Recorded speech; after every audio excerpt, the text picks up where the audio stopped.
All right, everybody, we're gonna get. Oh, that's a little reverb there. Hang on a second.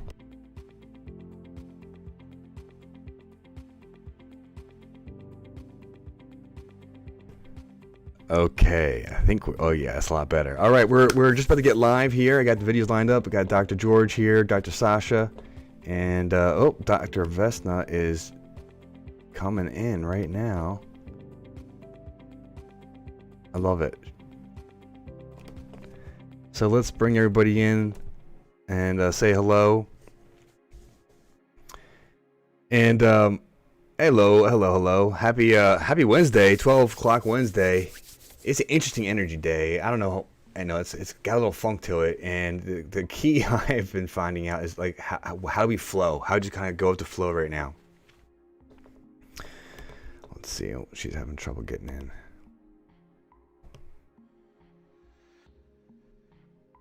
All right. So with that being said, last week we talked about sound plates, and I want to share that with everybody. Now I hope I can show this video publicly. I searched royalty free. I believe I did at least, and let's get that up here for everyone to see at home. I'm having a hard time getting Vesna in, but let's see if I can make sure you guys get the volume too. The volume is actually, I'm not going to play the volume.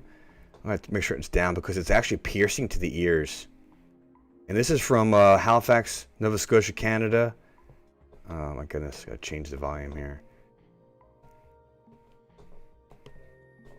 And this is a video. I'm gonna keep it muted for everybody at home, and see if I can get here to a better view of the wave. Here it is. So this is a sound plate. It's called a Cialdini plate.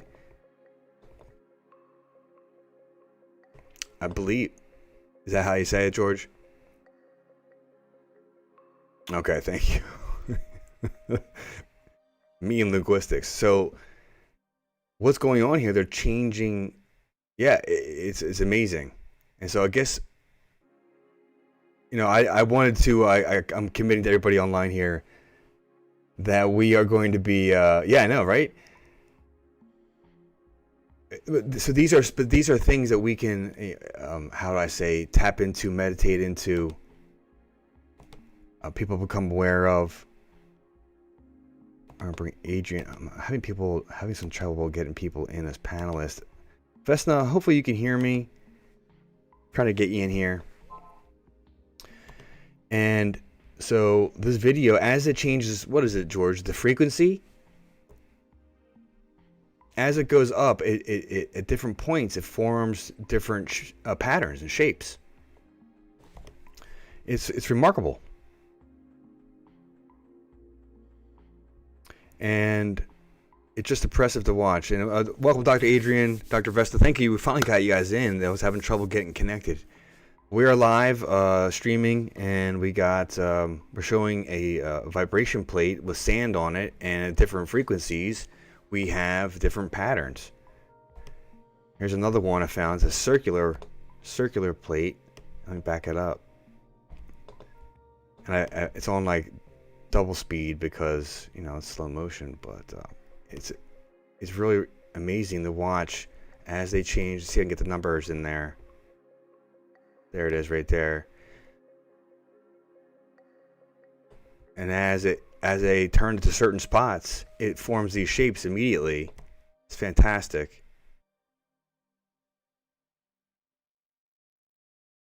Well, I came across, and this is years ago, and I looked it up. There is a composer who created music based on each planet's celestial body.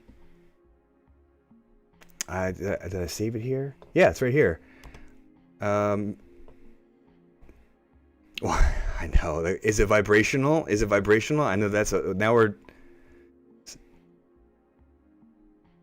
exactly. So this Musica Universalis is also called the music of the spheres, or the harmony of the spheres, is an ancient philosophical concept that regards proportions in the movements of celestial bodies as a form of music. And so this is not a new phenomenon. I might even have the album. Wow, that's really piercing my ears. I gotta turn the volume down. 1 second. I put that on mute. And I mean, look at this. It's perfect, and a slight change in the frequency, and it changes the shape. It looks like distortion. So out of alignment. Isn't that an interesting concept?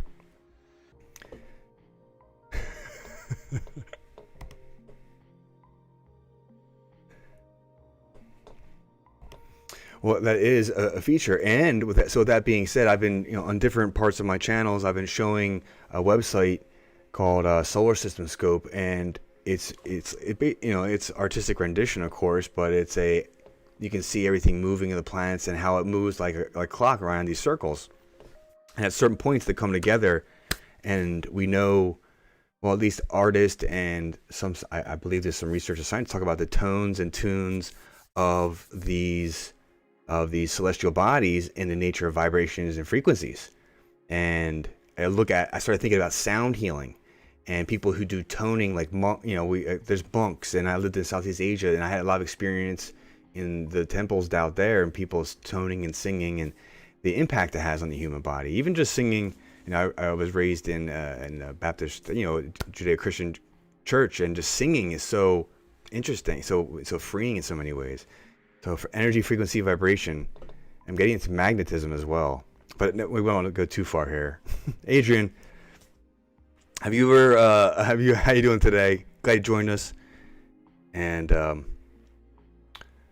so, have you guys seen those plates before? And what comes to mind? I'll leave the door open, and there's some comments. I'll read these comments here in a few moments. And carry on, please. We are talking about energy, KST, energy healing. Adrian, and the BGI, and some other techniques. This is the art of studying how energy moves within the human body and our environment. Thoughts or comments, anybody? Sing. Reminds you of everything. That's great. So,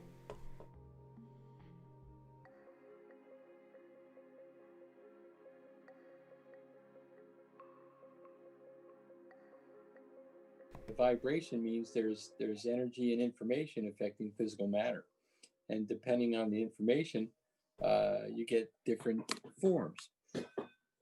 That's what I got. Reminds me of everything. It's very astute there, because I feel like there's a tone to injured tissue. There's a feel to it. Yeah. Go ahead, George. You were a comment, and Adrian, I know you were nodding there. I want to throw a story in there real quick about, years ago when I was watching Weather Channel, somebody had called in and said, my joint hurts, my knee hurts when the weather's going to change. Why is that? And the Weather Channel doctor said something like, well, there are baroreceptors in all the joints, and they sense pressure. So when the pressure changes, the joints hurt. And I was like, hold on, I got joints in my body, they don't hurt. The part he left out was, if it's an injured tissue, then the different tissue types are going to, my theory is, have a different rate of change than if they would all change at the same rate if they were healthy. And that creates some kind of a friction, and that's what's triggering the baroreceptors. Because the healthy tissue and the sick tissue would respond at a different rate. Or let's say, it would be less adaptable. I believe there's a threshold with those receptors and in the communication elements, the neurotransmitters essentially, and there's a tipping point, and it's more easy to hit that tipping point when there's injured tissue. Right. Yeah, it wasn't simply that there was baroreceptors there, but particular conditions that triggered them was that there was injury in that area. Yeah, indeed. So, Adrian, you were nodding there. What came to mind for you? Came in mind the first I came late, so the first video I've seen you showed was showing patterns of more complex pattern than the second one, and at some point I was thinking about the chakras. You can put on YouTube the binaural beats. Mm-hmm. 528 hertz, 9, I don't know how much, but they corresponds to different energy levels, and also on the different chakras. And you have the flower of life, all those mandalas, so the complex sacred patterns in that we find again in the Kabbalah, in the Vedas, and so we have the Merkaba, flower of Mhm. life, and they all actually appear in a certain frequency. So I believe they go to a certain frequency, the sand and the plate, then then we might see actually those same patterns appear. Well, exactly. And I look at the human body as the term I found was Mandelbrot. It's that repeating pattern cycling over and Yes. over, and we see it in the nervous system, in the meridian system, in the field. You look at reflexology and iridology and iridology and palmistry. There's these repeating patterns in different areas of our body. I don't remember the name of the study of the tongue, but there's the pulse testing Oh, yeah. and the Yes. spinal segments. Yes. It's there's all this correlation and interweaving. Yes. And the then spine, yeah. George, please. Well, it's in the spine again. I think it was the Rosicrucians showed that the relationship between, I think, the size of a vertebra to its neighbor is the same interval as we would perceive in a chromatic musical scale. Mm. So the vibrations change with regular, pleasing tones, and then we get vertebrae forming on that vibratory matrix as well. I mean, it must be akin to the Kundalini rising experience, essentially, when all the notes are being played beautifully, if I could say it that way. It reminds me of everything. Yeah. It reminds me of everything. There was this moment. Oh, there was a moment of clarity there. But even even the field externally, so internally and externally, above and below, as within, so without, above, down, inside, out. I remember before studying chiropractic, I did 1 year of osteopathy. Mm. There was a course where we had to feel so it was about the joints. You have the macro movement, and then what do you call it, micro movement. So really going to the paraphysiological. Oh, the end plate barrier motion, and the end joint range of motion. Yeah, exactly. And then he said, yeah. So next year you're gonna do that for the each organ. So with the heart, with the liver, and so if you check in the craniosacral technique, actually each organ has its own amplitude, its own oscillation, its own rhythm. Yeah, and with that, its own vibration. So they learn how to feel for the liver that oscillates well and regularly within some regular rhythm, and the one that are stuck somewhere, and, or that oscillates too fast or too low, too slow. For example, so it's beautiful. It just ties more and more together, and it's amazing how it just all reminds us of George. I mean, you said it perfectly. Everything reminds me of it all, so to speak. Yeah. So that being said, here we are. We've been learning about this. We've been working in it. These the other doctors here, Vesna, Sasha, you have your hands in it, so to speak. You feel it with people. And how would you explain that you work with it?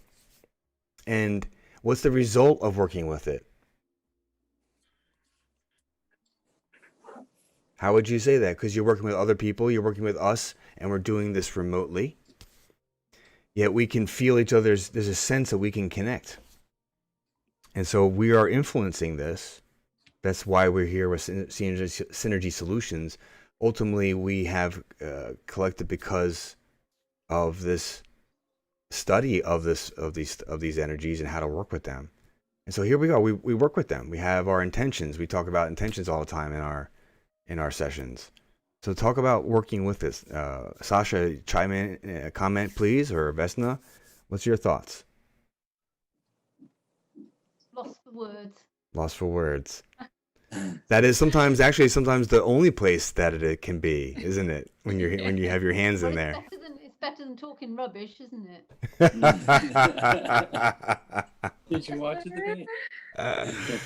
Oh, that's good. It's really interesting. How did it happen? Like from the transition from the moment, no way I could do this, to all of a sudden, like sometime later, actually yes, this is what I'm doing. But to explain it, it's not simple. So experiencing is where it needs to be. Subjective. Yeah. Well, that being said, I've decided today, because it's a very interesting energy out there, and what I want to have fun with this, and I want to share this to the world. So instead of closing this down and go to the private group only, we're going to keep it streaming everywhere. I want anyone who's watching this, whatever part of the day today, and this is going to get tried to the right people who would benefit from having a conversation with some laughter and some comedy about energy and vibration, and seeing some of the physicalness with the video that we started with in the beginning, and the beautiful conversation with all the doctors here. So thank you. And with that being said, what we now do is we go and we talk about intention. We talk about, if one has an intention, now would be the time to share with it, and we can talk about it for a moment.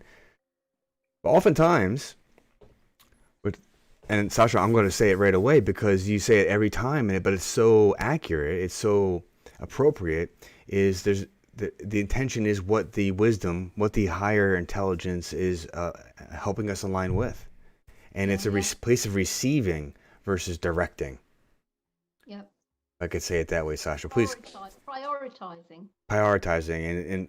And Sasha, expand on that a little bit if you could, because you have held that anchor and you've grounded it in my thinking. And again, thank you for that, because I got off in air, that world of air here sometimes.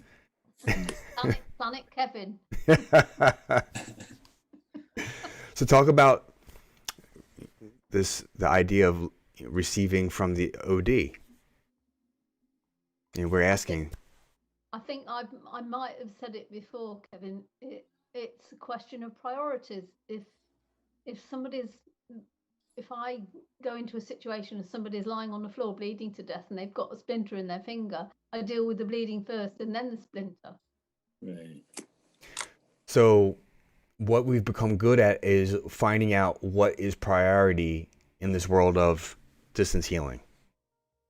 Yeah. Okay. Because it's the same with distance as in a real physical situation. No different. George? Yeah, I was thinking about this the other day. What may be different about it is that when we're focusing on an individual as opposed to a group of people, well, the question arose: how is that different? Is that different? Because I think we're still having an effect, but with one person, you could sort of have a priority, a particular thing. With 10,000 people, what goes into the mix there too? Yeah, I don't know. That was just a thought. I don't know what to do with that. Well, so the point is, it's not our individual or even our collective role to know what's first, second, third, fourth, fifth. Right. It's That not. will be done. That will be done. Exactly. That's my intention today. Yeah. I wrote it down and everything. That will be done. Yeah. Just facilitating, man. It's not. I'm not driving the bus. I didn't build the bus.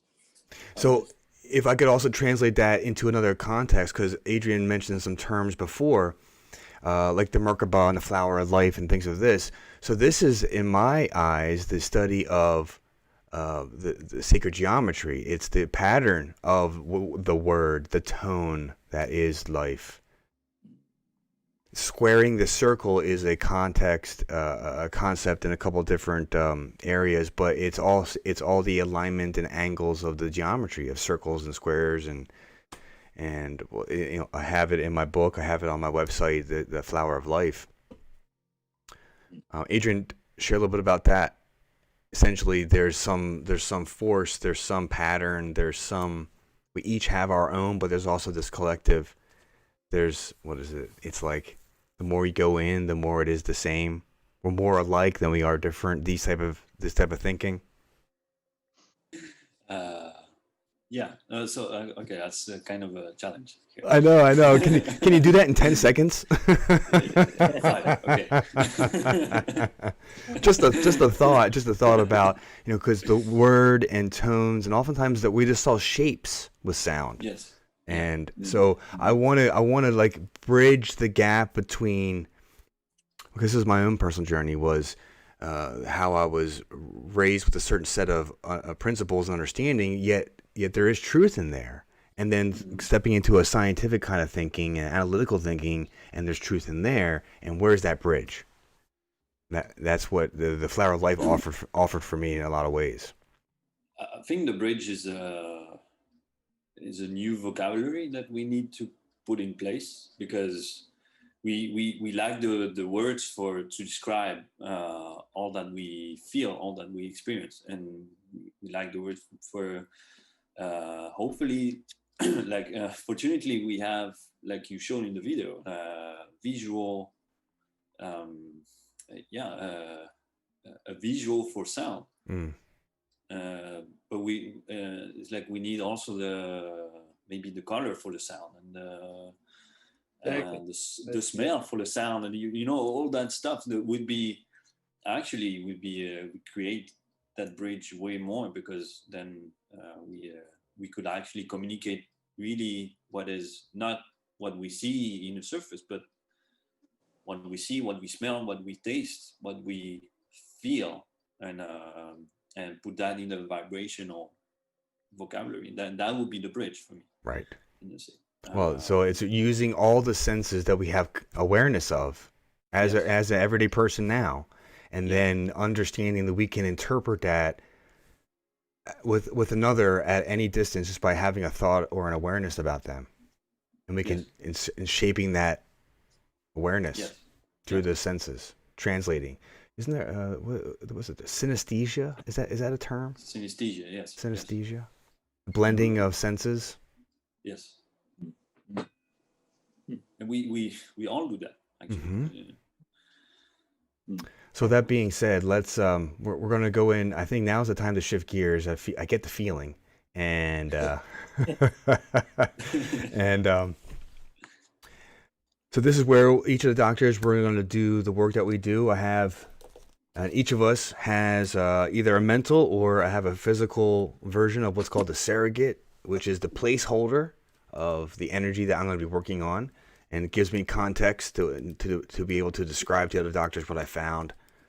And it's also, fun to have. And we all have our own. We have the Teddy over here, and there he is. Makes appearance in a few videos. It's the lady. Oh.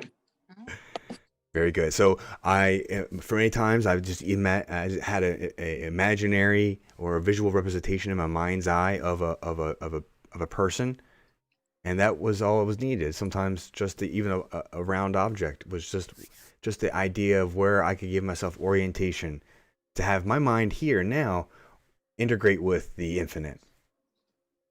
I'll say it that way. All right. You guys ready? Yeah. Yes.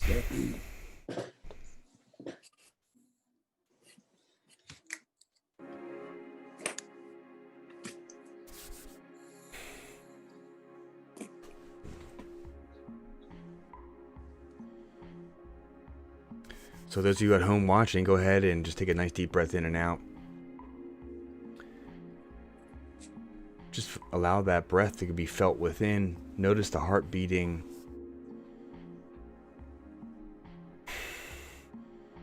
And just quiet that body, quiet that mind by focusing on the breath. Just for a few moments.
If you're complete, go ahead and give a thumbs up.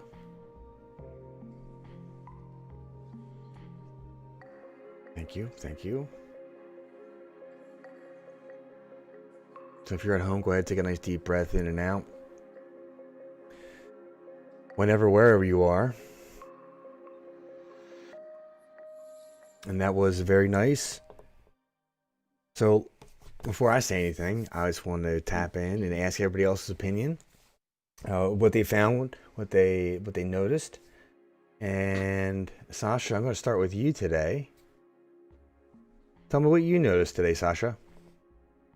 Very quick processing. Firstly, it was the Reiki grounding symbol, grounding to earth. Then it went over to peace, the Reiki peace symbol. Then it went back to the grounding symbol. It was very quick. I will say the same. I will say exactly the same very quick. And Adrian, tell me your experience today. Felt a lot of throat chakra blockage, and yeah. So today I just used for the first time crystals. I noticed. Yeah. So something I started to play with a few days ago. Mm-hmm. It's really interesting because mostly the rock crystal is like a vacuum cleaner of tension. It's like you just suck it up and really, really fast, really deep. So it's really interesting for that. Well, I had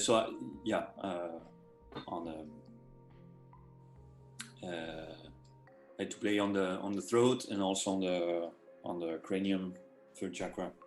It was kind of really dense. Yeah, not dense.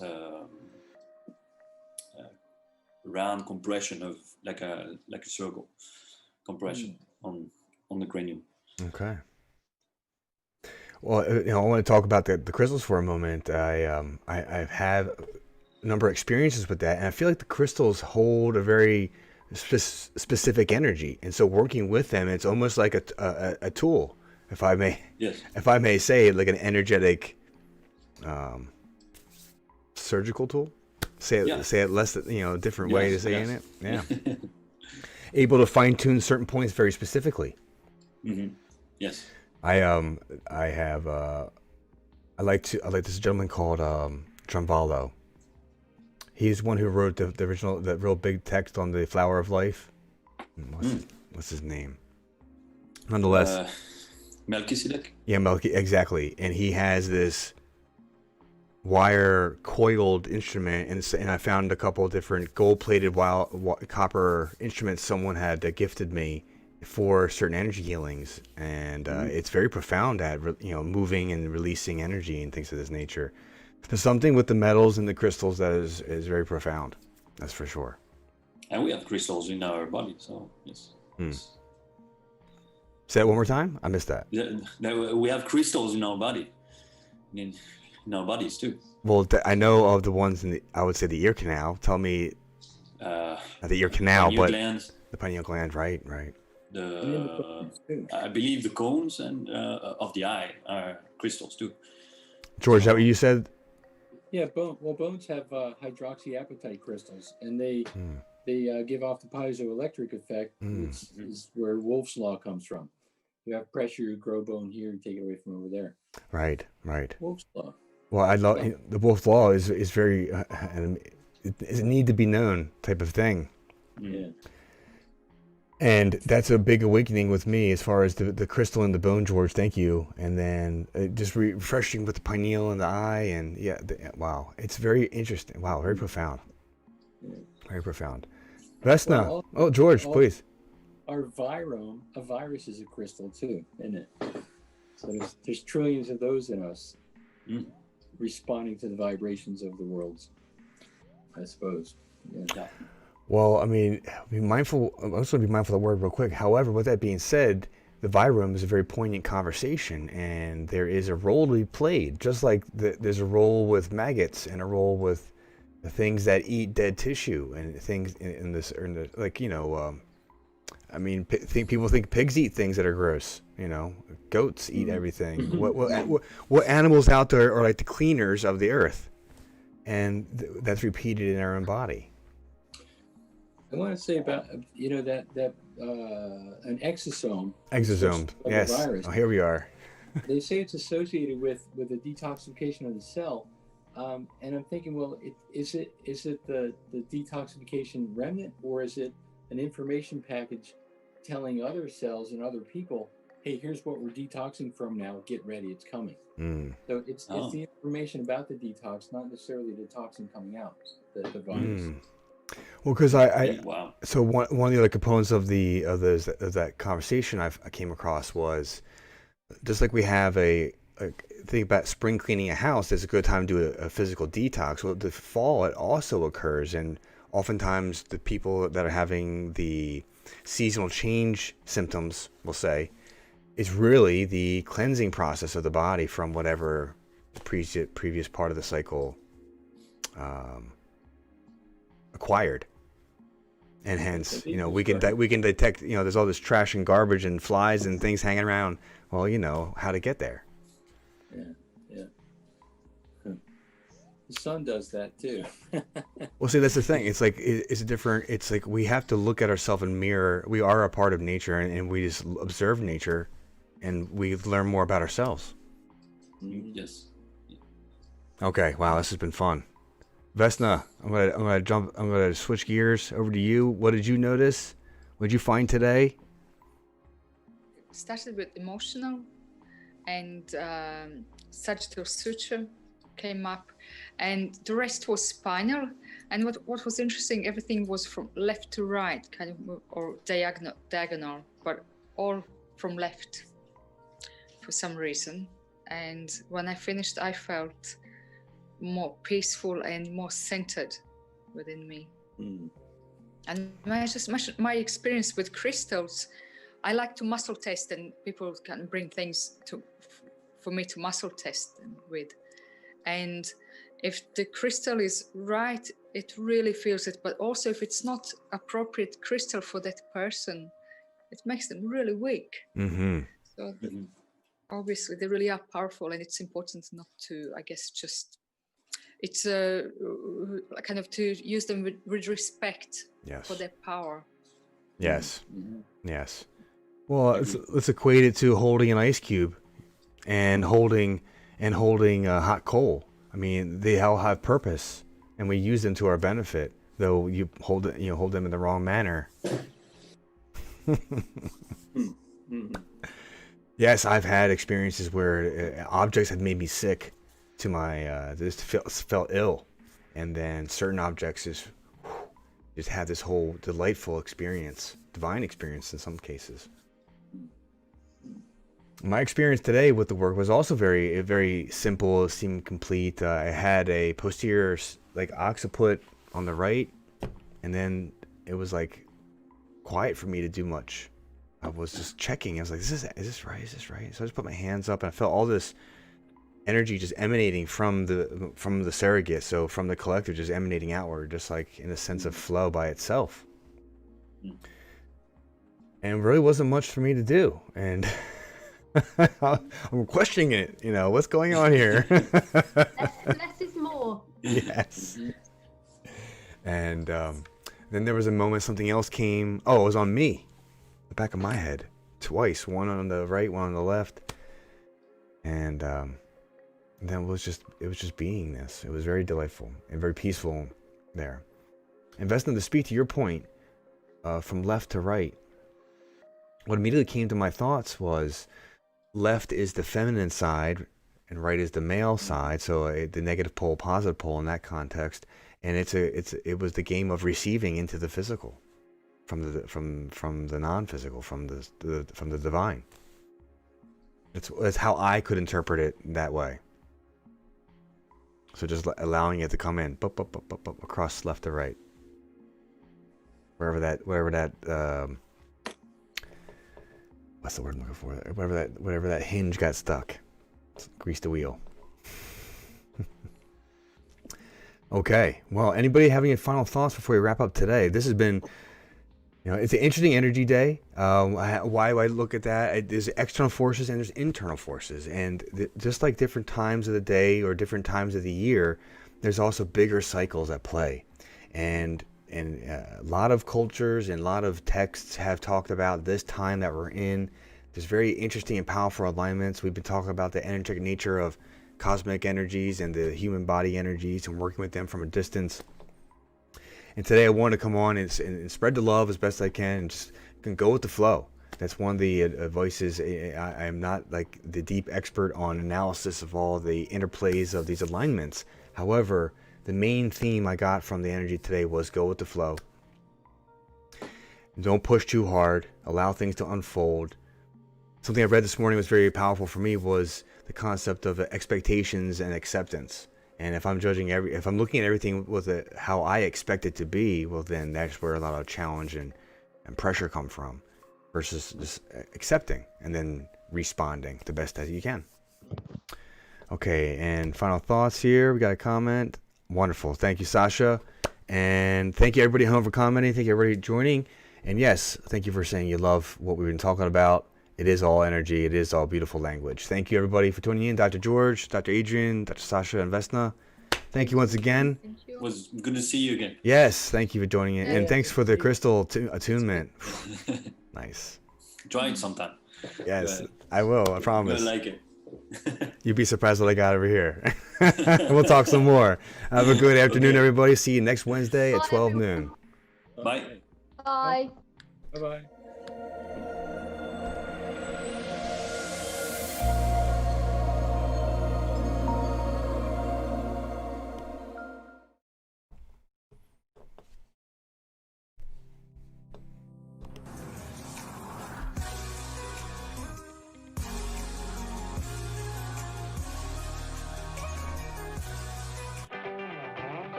Hello and welcome. I'm Dr. Kevin Jumina. This is the first introductory video in Becoming Your Own Healer.